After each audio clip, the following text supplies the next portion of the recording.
আসসালামু আলাইকুম, স্বাগতম প্রিয় বন্ধুরা আমার আরও একটা নতুন সেশনে। আমি আপনাদের সাথে এখন আরেকটা গুরুত্বপূর্ণ বিষয় শেয়ার করতে চলেছি। দেখুন, বলতেছি যে আমাদের জীবন কেমন, আসলে আমাদের জীবনটা কেমন, এই শিরোনামে আমরা চলুন একটু বোঝার চেষ্টা করি। দেখুন, আমি এই যে এর উত্তরে বলতে পারি যে কি, আমাদের জীবনটা হচ্ছে পানির মতো। আসুন, পানির মতো যে জীবন কিভাবে সেটা প্রমাণ করি। দেখুন, এই পানি যদি নদীতে থাকে, অর্থাৎ নদীর পানি আমরা জানি কি মিষ্টি। কেন মিষ্টি? কারণ এই নদী সমুদ্রকে পানি দিতে থাকে, তাহলে এই কারণে নদীর পানি মিষ্টি। এবার দেখুন সমুদ্রের পানিটা কিরকম? সমুদ্রের পানিটা হচ্ছে লবণাক্ত। কেন সে লবণাক্ত?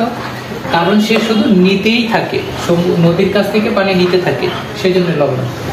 এবার এই একই পানি যখন ড্রেনে আসে, তাহলে আপনি দেখেন ড্রেনের পানি কিরকম? দুর্গন্ধযুক্ত। কারণ এই ড্রেনের পানিটা স্থির থাকে। তো বুঝতে পারছেন যে নদীর পানি মিষ্টি, কারণ সেটা সমুদ্রকে পানি দিতে থাকে। এ কারণে সমুদ্রের পানি লবণাক্ত। কেন? সে শুধু নিতেই থাকে, এই জন্য। আর ড্রেনের পানি কি দুর্গন্ধযুক্ত, কারণ সে এক জায়গায় স্থির থাকে। আমাদের জীবনটাও ঠিক তেমনি। এটাই আমাদের জীবন। কিভাবে? যখন আপনি দিতে পারলে সবার কাছে কি হবেন?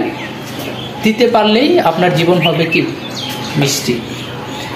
এরপরে নিতে থাকলে জীবনটা হয়ে যাবে কি তেতো। যদি খালি নিতেই চান, তখন অন্যের কাছে আপনার জীবনটা কি হয়? বিরক্তিকর কারণ হয়ে যায়। আর যদি আমাদের জীবনটা কি স্থির জায়গায় থেমে থাকেন, বা আমাদের জীবনটা যদি স্থির জায়গায় থেমে থাকে, তখন কি হয়ে যায়? সবার কাছে একটা অকেজো মানুষে পরিণত হয়ে যায়। তো এবার নিশ্চয়ই বুঝতে পারছেন যে আমাদের জীবনটা আসলে এই পানির মতো।